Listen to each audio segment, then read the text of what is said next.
네, 안녕하세요. 멘탈리전부다의 철영입니다. 네, 시장이 여름 휴가라도 간 듯 지루한 장세가 이어지는 가운데 오늘도 커다란 변화는 없었습니다. 미국 증시는 최근 상대적으로 강한 모습을 보이는 다우만 소폭 상승했고 나머지는 하락했습니다. 암호화폐 시장은 어제 오늘 여러 가지 일들이 있으면서 오늘 전반적으로 상승했는데요. 오늘은 무슨 일이 있었을까요? 네, 일단 미국 증시가 다우만 오른 것만 봐도 알 수 있듯 최근 가치주 강세의 흐름이 계속 이어지고 있습니다. 미국의 강한 경기가 금리 전망치를 계속 높이면서 경기 민감주 위주로 상승세가 나오고 있습니다. 오늘은 채용 공고가 발표가 되었는데 약 958만 건으로 구인 건수가 예상치보다 살짝 줄긴 했지만 거의 오차 범위 내 수준이고 최근래 수치들과 비교하여서 큰 차이가 나지 않습니다. 그 얘기는 여전히 고용이 강하다는 얘기입니다. 이렇게 강한 미국의 경제가 계속 유지되다 보니 금리 전망치는 내려갈 생각을 하지 않고 덕분에 달러는 오늘도 상승하면서 계속 강세를 이어갔습니다. 이와 같은 달러의 강세는 당연히 나스닥과 같은 고성장 자산들의 가치에 손상을 미칩니다. 달러 가치가 오를수록 할인율이 증가하면서 미래 가치에 대한 현재 가격으로 환산한 가격이 내려가기 때문입니다. 특히 미국 증시의 상반기는 AI가 주식시장의 화두가 되면서 AI와 관련된 주식들이 크게 상승을 했었죠. 그런데 사실 AI는 지금 당장 돈이 되는 기술은 아닙니다. 내년 정도부터 본격적으로 도입이 돼서 진짜로 돈이 되기 시작하는 것은 수년 후가 될 기술이죠. 실제로 마이크로소프트는 이번 실적 발표에서 AI가 확장되고 코파일럿 같은 AI 서비스가 본격적인 실적을 내기 시작하는 것은 내년 하반기부터라고 얘기했습니다. 가장 선두에 있는 마이크로소프트가 내년 하반기부터라고 얘기했다는 것은 실제로 AI가 본격적인 서비스를 시작하고 돈을 벌기 시작하는 것은 업계 전반으로 보면 빨라야 2025년 정도부터라는 얘기가 됩니다. 하지만 그런 전망과는 다르게 주가는 너무 빠르게 올라왔죠. 우리 같은 장기 투자자들이야 수년 후의 가치를 보고 투자를 하지만 시장의 평균적인 투자 타임라인은 그렇게 길지 않습니다.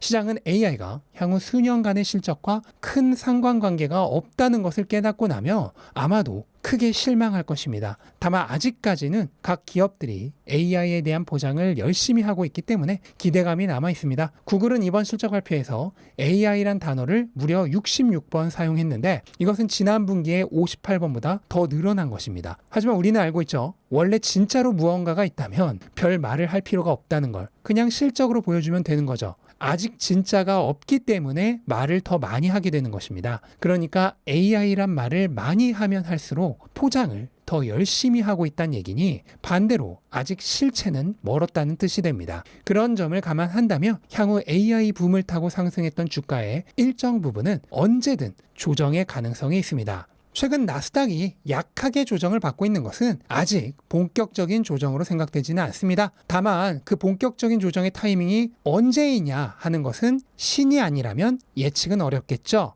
굳이 따져보자면 원래 나스닥이 가장 안 좋은 달인 9월이 될 가능성이 조금 있지 않을까 심증적으로 짐작만 해볼 뿐입니다. 다만 어제도 말씀드렸듯 시장의 방향은 상방입니다. 그러니까 조정이 온다 하더라도 하락장으로 전환되는 것은 아니고 일시적인 조정이라는 얘기죠. 미국 기업들은 이미 바닥을 찍고 회복하는 단계이기 때문에 지금부터는 상승하는 방향이라는 것에 큰 의심의 여지는 없다고 보여집니다. 네, 그리고 오늘 세계 3대 신용평가사 중 하나인 피치가 미국의 신용등급을 AAA에서 AA+로 한 단계 하향 조정했습니다. 이것은 지난 2011년 부채한도 협상 지연으로 S&P 글로벌이 신용등급을 낮췄던 것과 마찬가지로 이번에는 얼마 전 있었던 부채한도 협상 문제로 피치가 신용등급을 강등한 것으로 생각이 됩니다. 일단 신용등급이 강등되면 미국 채권의 가격이 하락하면서 반대로 수익률이 상승하고 그로 인해 미국의 실질금리가 상승할 위험성이 있습니다. 다만 이번에는 지난 2011년 때만큼 충격이 없을 거라고 생각이 되는데 이유는 세 가지 정도가 있습니다. 일단 피치는 S&P 그리고 무디즈와 비교해서 상대적으로 그 영향력이 작습니다. 그리고 지난 2011년 때 S&P의 신용등급 강등은 미국에 대한 최초의 신용등급 강등이었지만 현재는 이미 피치보다도 영향력이 더 큰 S&P 글로벌이 같은 AA+ 등급을 주고 있죠. 그리고 세 번째로는 미국의 기준금리가 이미 최고 수준으로 오른 데다 향후 금리 인상이 중단될 예정이라 미국채 금리가 더 오를 여지가 별로 없습니다. 이런 이유로 시장에 주는 영향은 별로 크지 않을 것으로 생각이 되는데요. 다만 이것은 최근 강세가 지속되고 있는 달러화의 약화에는 어느 정도 도움이 될 것으로 예상이 됩니다. 신용등급이 하락한 국가의 통화 가치가 절하되는 것은 당연하기 때문이죠. 그리고 이 뉴스가 나온과 동시에 비트코인 가격이 급등을 했는데, 비트코인은 달러와 완전한 역상관관계를 가지기 때문에 그런 달러화의 약세가 예상되는 것은 굉장히 긍정적인 뉴스죠.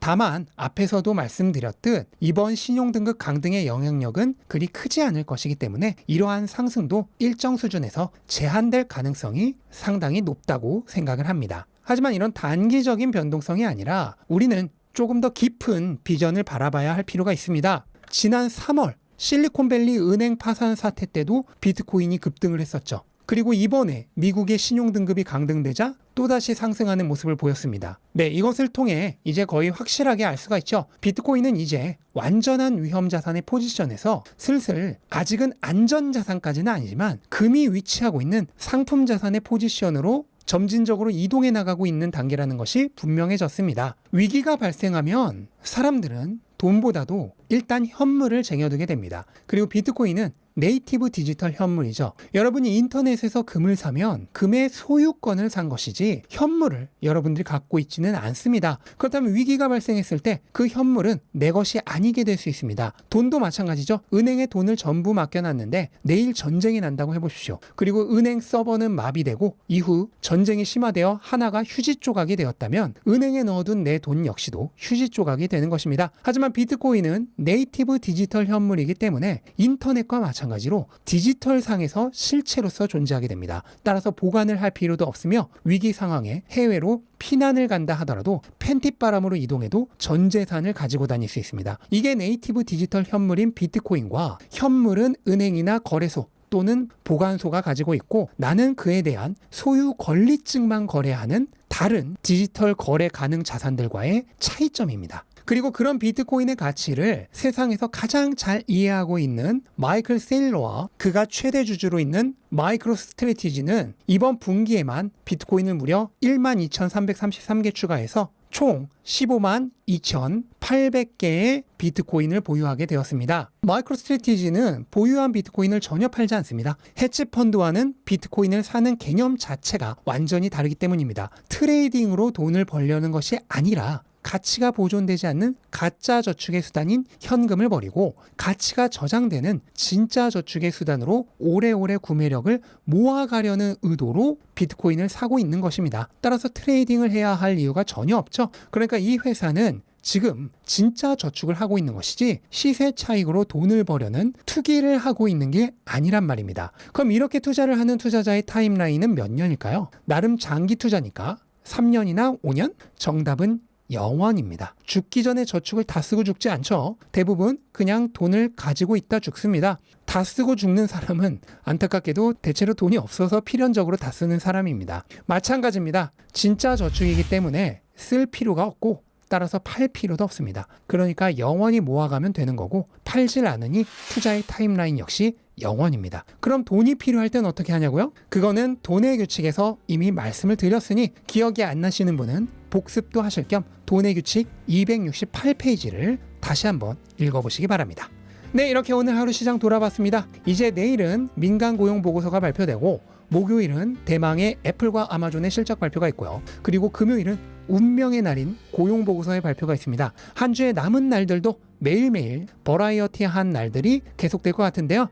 그런데 너무 걱정하실 필요 없죠. 어차피 며칠간 가격만 요동치고 끝날 단기적 이벤트들일 뿐입니다. 그래도 불안하신 분들이라면 멘탈이 전부 다해서 영상 보시면서 힐링하시면 되겠습니다. 네, 이것으로 오늘 영상 마치겠습니다. 영상 도움되셨다면 구독과 좋아요 부탁드리고 즐거운 하루 되시기 바랍니다. 감사합니다.